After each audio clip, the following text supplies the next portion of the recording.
this morning, it was really off to a slow start. We were brought into court just briefly when they had an open session and they were discussing juror vacation schedules and that sort of thing. We had no idea that they had already reached a verdict until we talked to the defense attorneys. They had tweeted it out. I just spoke to them moments ago.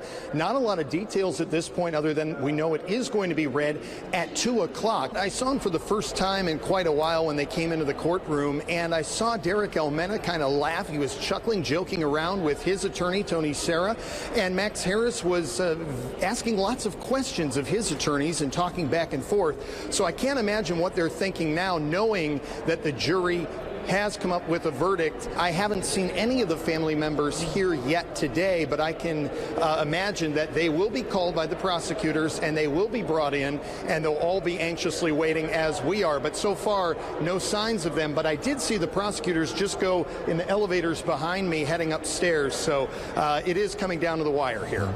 As soon as they came off the elevator, Max Harris's attorneys were smiling. They didn't want to speak right away. They got their thoughts together, and they said this isn't over because they still blame the city. They still blame the building owners and PG&E and others. To be unconvicted, he's very unhappy when he thinks about what happened and the fact that that can never be repaired.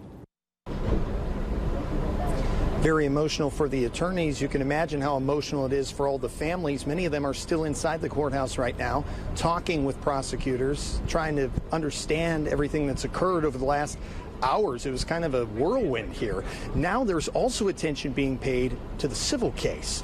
You know, I want to play on something Michael just said there, because if you think about it, this was a gamble. This is something that the family members wanted to see, was have it go to trial and have all these facts come out in trial. The fact is that a lot of the information that was revealed in court was really about these two men and their roles, not so much what the family members had hoped, which was the city being accountable, other entities being accountable and so forth, like the building owners, for example. And it kind of came as a surprise today that they came with a verdict, because before noon, we thought they were just getting ready to take their lunch break. And then we learned that they had, in fact, reached a verdict. So all of the family members had a couple of hours to scramble over here to the courthouse and get ready to hear that verdict being read. Those are the three who were asked to leave the jury, and the newly seated jury spoke and discussed and came up with this verdict in about 6 days.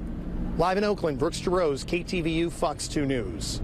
Well, we were outside the courtroom this afternoon speaking with those family members moments after hearing the verdict. Many didn't want to speak. They were crying or were just in complete shock. They wanted to see this case go to trial, though, but this wasn't the outcome they were looking for. Embracing and attempting to make sense of what happened, family members tried to put their feelings into words. I'm mad. I'm just upset. My son and his girlfriend died, and is this in vain? I've been here like almost every day for over 5 months. For the jury to come back with this, it's frustrating. Mother of Alex Vega and his girlfriend Michaela Gregory were inside the ghost ship warehouse when the fire broke out. They died in each other's arms. But the mistrial against Master Tenant Derek Almena and acquittal of creative director Max Harris left family members gasping in the courtroom. It's just disbelief. I'm in shock. I mean, I don't know what else to say. You know, we were hoping for justice. For months, victims' families have sat day after day listening to testimony. In the end, only 2 men have been criminally charged. Now Max Harris will walk free. He was willing to take a plea deal for 6 years, okay? You tell me if that's a not guilty person. Come on. And Almena will wait to see if his case will be retried. But the families don't blame the jury. They see others at fault. I feel that it's because the city has so much to do with it that they couldn't just find these 2 people guilty. The only thing I was hoping for was that none of this ever happened. You know, there's no, I mean, I don't know. I just want my son back. The attorney representing many of the families in the civil case also spoke. She explained the verdict hurt the civil case, and she says she wants to see the city, the landlords, and PG&E be held accountable for their role in what led up to the ghost ship fire. Brooks Jarosz, KTVU, Fox 2 News.